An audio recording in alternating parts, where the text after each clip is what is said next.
हम लोग इस पाइप के बारे में डिस्कस कर रहे थे कि इफरेंट आर्टीरियोल जो होता है, ये इफरेंट आर्टीरियोल पूरे डिस्टल कन्वोल्यूटेड ट्यूब्यूल, प्रॉक्सिमल और रीनल हेनलेस लूप पर जब ये पूरी तरह से इसको नेट की तरह बनाता है, तो जब ये इस नेट की तरह इस पर फैला है, तो जो गंदगी यहाँ पर फिल्टर होकर आई है, कहाँ पर, यहाँ पर देखिए डायग्राम में, यहाँ पर जो गंदगी फिल्टर होके आई है उसमें जो अच्छी चीज़ें भी फिल्टर हो गई हैं, उसको ये नेट क्या करता है, ये आर्टरी रीएब्जॉर्ब कर लेता है। उसमें से जितनी भी अच्छी चीज़ें होती हैं, जैसे ग्लूकोज हुआ, कुछ सॉल्ट्स हुए और बहुत ज़्यादा अमाउंट में वाटर, वो सारी चीज़ों को और जितनी भी यूज़फुल चीज़ें जो इसमें चली गई हैं फिल्ट्रेट के साथ, उन सबको रीएब्जॉर्ब कर लेता है।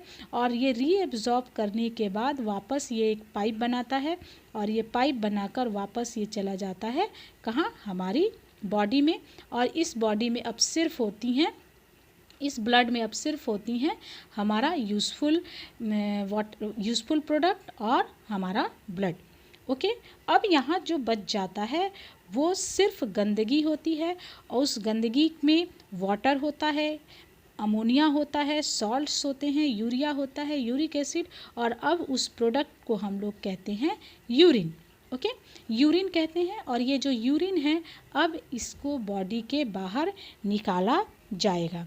लेकिन जब ये यूरिन इधर आगे की तरफ बढ़ता है, तो ये पाइप जो है, ये पाइप अपने साथ अंदर से कुछ चीज़ें और सिक्रीट करती हैं, जैसे क्रिएटिनिन और सोडियम जैसी चीज़ें, और इसमें मिक्स कर देती हैं इस यूरिन में।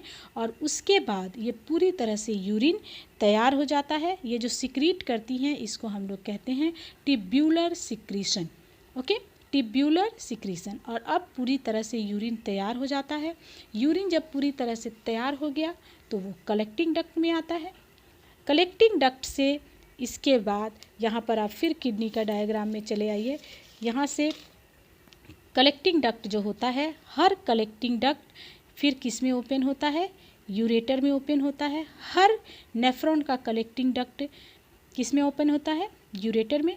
और ये जो यूरेटर है, ये इससे होता है वो यूरिन थोड़ा थोड़ा करके आता जाता है दोनों किडनी से, और वो यूरिन आके किसमें, यूरिनरी ब्लैडर में जमा होता रहता है। जब ये यूरिनरी ब्लैडर पूरी तरह से फुल हो जाता है, तो हमें यूरिनेशन की फीलिंग आती है, और हम यूरेथ्रा होल से यूरिन को बॉडी के बाहर निकाल देते हैं।